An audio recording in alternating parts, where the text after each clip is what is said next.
Hi ಎಲ್ಲ ಹೇಗಿದ್ದೀರಾ? ಎಲ್ರಿಗೂ ನಮಸ್ಕಾರ. ಇವತ್ತು ನಾವು ರುಚಿಕರವಾದ ಮಾವಿನ ಹಣ್ಣು ಮತ್ತು ಮಾವಿನಕಾಯಿ ವಿಶೇಷತೆಗಳನ್ನು ತಿಳ್ಕೊಳ್ತಾ ಹೋಗೋಣ. ಮಾವಿನ ಹಣ್ಣನ್ನು ಬೇಸಿಗೆ ಹಣ್ಣು ಅಂತೇಳಿ ಕರಿಬೋದಾಗಿದೆ. ಜನರು ಈ ಹಣ್ಣನ್ನು ತುಂಬಾ ಇಷ್ಟಪಡ್ತಾರೆ. ಆಲ್ಮೋಸ್ಟ್ ಎಲ್ಲರೂ ಈ ಹಣ್ಣನ್ನು ಇಷ್ಟಪಟ್ಟೇ ಪಡ್ತಾರೆ. ಇಷ್ಟಪಡದಿದ್ದವರು ತುಂಬಾ ಕಮ್ಮಿನೇ ಅಂತಲೇ ಹೇಳ್ಬೋದಾಗಿದೆ.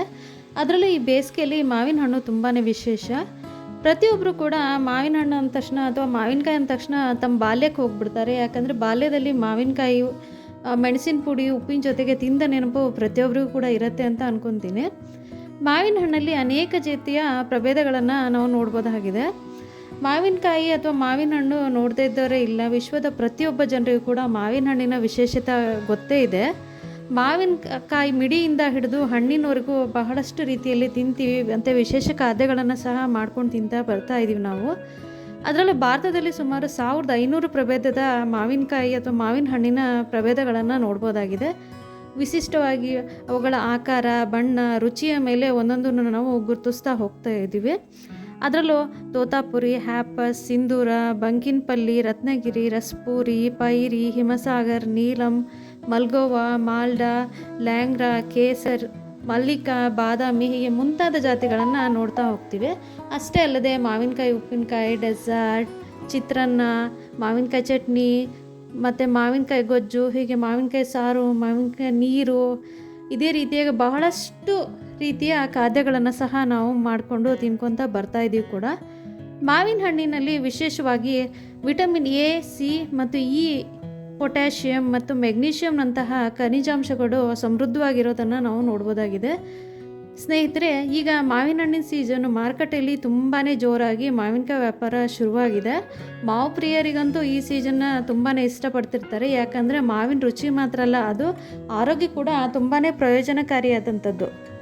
ಹಾಗೆ ಮಾವಿನ ಹಣ್ಣು ಅಥವಾ ಮಾವಿನಕಾಯಿಯಿಂದ ನಮಗೆ ಯಾವ ರೀತಿಯಾಗಿ ಉಪಯೋಗ ಆಗುತ್ತೆ ಅಂತ ನೋಡೋಣ. ಜೀರ್ಣಕ್ರಿಯೆ ತುಂಬ ಚೆನ್ನಾಗಾಗುತ್ತೆ. ಆಸಿಡಿಟಿ, ಅಲರ್ಜಿ, ಮಲಬದ್ಧತೆ ಸಮಸ್ಯೆ ಇದ್ದಾಗ ಇದು ತುಂಬಾ ಒಳ್ಳೆಯದು. ರೋಗ ನಿರೋಧಕ ಶಕ್ತಿ ಕೂಡ ಇದರಿಂದ ಹೆಚ್ಚಾಗುತ್ತೆ. ಹಸಿ ಮಾವಿನಕಾಯಲ್ಲಿ ವಿಟಮಿನ್ ಸಿ ಕೂಡ ಹೇರಳವಾಗಿದೆ. ಮಾವಿನ ಹಣ್ಣು ಕಡಿಮೆ ಕ್ಯಾಲರಿ ಹೊಂದಿರುವಂಥ ಉತ್ತಮ ತಿಂಡಿ ಕೂಡ ಆಗಿರುತ್ತೆ. ಮಧುಮೇಹವನ್ನು ಅಂದರೆ ಸಕ್ಕರೆ ಕಾಯಿಲೆ ಇರುವಂಥವರು ಇದನ್ನು ಬಳಸಿದರೆ ತುಂಬಾ ಒಳ್ಳೆಯದು. ಮೆಗ್ನೀಷಿಯಮ್ ಮತ್ತು ಪೊಟ್ಯಾಷಿಯಮ್ ನೈಸರ್ಗಿಕವಾಗಿ ಬಹಳಷ್ಟು ಇದರಲ್ಲಿ ಹೇರಳವಾಗಿರೋದ್ರಿಂದ ರಕ್ತ ಸಂಚಾರ ಕೂಡ ತುಂಬಾ ಚೆನ್ನಾಗಾಗತ್ತೆ. ಮಾವು ಕಣ್ಣಿನ ಆರೋಗ್ಯಕ್ಕೆ ತುಂಬಾ ಒಳ್ಳೆಯದು ಮತ್ತು ಪ್ರಕಾಶಮಾನವಾಗಿಡಲು ಕೂಡ ತುಂಬಾ ಸಹಾಯಕವಾಗಿದೆ. ನಮಗೆ ಗೊತ್ತಿದ್ದಂಗೆ ಮಾವಿನ ಹಣ್ಣು ತುಂಬಾ ರುಚಿಕರವಾಗಿರುತ್ತೆ. ಹಾಗಾಗಿ ನಾವು ದೈನಂದಿನ ಊಟದಲ್ಲಿ ಸ್ವಲ್ಪನೇ ಬಳಸ್ತಾ ಹೋಗೋದು ತುಂಬಾ ಒಳ್ಳೆಯದು.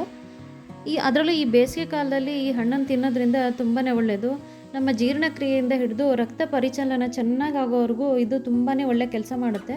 ನಾವು ತಿನ್ನೋದ್ರಿಂದ ಹಿಡಿದು ಮಲಬದ್ಧತೆ ಸಮಸ್ಯೆ ಕೂಡ ನಮಗಿಲ್ಲಿ ಕಡಿಮೆ ಆಗ್ತಾ ಹೋಗುತ್ತೆ. ಅಂಥ ಒಳ್ಳೆಯ ಔಷಧಿಯಾದಂಥ ಈ ಮಾವಿನ ಹಣ್ಣನ್ನು ನಾವು ಪ್ರತಿಯೊಬ್ಬರು ತಿನ್ನಲೇಬೇಕಂತ ಹೇಳ್ತೀನಿ. ಹಾಗೆ ಜೊತೆಗೆ ಮಾವಿನಕಾಯಿಗೆ ಸಂಬಂಧಿಸಿದ ಉಪ್ಪಿನಕಾಯಿ, ಮಾವಿನಕಾಯಿ ನೀರು, ಮಾವಿನಕಾಯಿ ಗೊಜ್ಜು, ಮಾವಿನಕಾಯಿ ಚಟ್ನಿ ಈ ಥರದ್ದು ಕೂಡ ನಾವು ಆಗಾಗ ತಿಂತಾ ಹೋದರೆ ತುಂಬಾ ನಮ್ಮ ಆರೋಗ್ಯಕ್ಕೆ ಒಳ್ಳೆಯದು. ಈ ರೀತಿಯಾದಂಥ ಪದಾರ್ಥಗಳು ಹವಾಮಾನಕ್ಕೆ ತಕ್ಕಂತೆ ನಮ್ಮ ದೇಶದಲ್ಲಿ ನಮಗೆ ಸಿಗ್ತಾ ಇದೆ. ಇದನ್ನು ನಾವು ಬಳಸ್ಕೊಂಡು ಅಂದರೆ ನಾವು ತಿಂತಾ ಹೋಗಬೇಕು. ಇದನ್ನು ತಿಂತಾ ಹೋಗೋದ್ರಿಂದ ತುಂಬಾ ಒಳ್ಳೆಯದಾಗತ್ತೆ. ಮಾವಿನಕಾಯಿ ಮತ್ತು ಮಾವಿನ ಹಣ್ಣಿನ ಬಗ್ಗೆ ನನಗೆ ತಿಳಿದ ಮಟ್ಟಿಗೆ ನಿಮಗಿಲ್ಲಿ ತಿಳಿಸ್ಕೊಡ್ತಾ ಇದ್ದೀನಿ. ಇದರ ಉಪಯೋಗ ನಿಮಗೆಲ್ರಿಗೂ ಆಗತ್ತೆ ಅಂತ ಅಂದ್ಕೊಂಡಿದ್ದೀನಿ. ಹಾಗೆ ನಾನು ಕೂಡ ಇದರ ಉಪಯೋಗನ ಬಳಸ್ಕೊಳ್ತೀನಿ. ಇಂತಹ ಅದ್ಭುತ ಶಕ್ತಿ ಇರುವಂಥ ಮಾವಿನ ಹಣ್ಣು ಅಥವಾ ಮಾವಿನಕಾಯನ್ನು ನಾವೆಲ್ಲರೂ ತಿನ್ನಲೇಬೇಕಲ್ವಾ ಸ್ನೇಹಿತರೆ. ಈ ವಿಡಿಯೋ ಇಷ್ಟ ಆದರೆ ಲೈಕ್ ಮಾಡಿ, ಸಬ್ಸ್ಕ್ರೈಬ್ ಮಾಡಿ, ಶೇರ್ ಮಾಡಿ. ಎಲ್ರಿಗೂ ಧನ್ಯವಾದಗಳು.